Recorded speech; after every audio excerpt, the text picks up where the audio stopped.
Could you give us a name or two you think have a shot in the 38 range?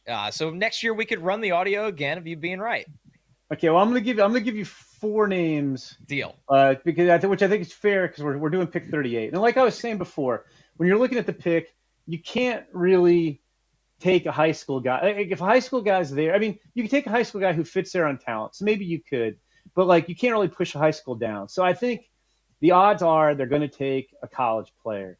Um, and well, I'm going to throw out six names and we can figure out who we want to talk about because we want to talk about six. I think if you're looking at college bats, the types of guys who are going to be available, there's Mason Neville from Oregon who led NCAA Division One, tied for the lead in home runs. There's Alex Lodis, who won the Dick Hauser Award. He's a Florida State shortstop. It's weird. He had a great year, but he chases a little bit. You have Brandon Compton from Arizona State, who put on a show at the combine, huge exit velocities, huge power. Didn't have a great year, was banged up a little bit. And then you have Dean Curley from Tennessee, who I would have thought coming into the year would have gone in the top 20 picks.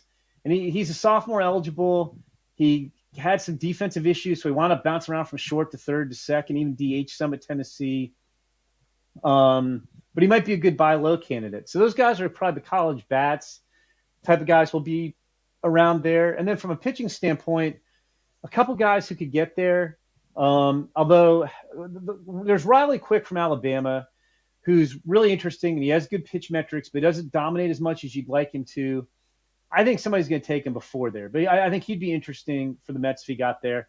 And then the pitcher who might be the best combination of they'd have interest in him and he could get there is a guy, J.B. Middleton from Southern Miss, who was a reliever his first 2 years. He's 6 feet tall, but he can really pitch. And it's solid stuff, 3 solid pitches, threw a bunch of strikes, one of the best pitching seasons in NCAA this year.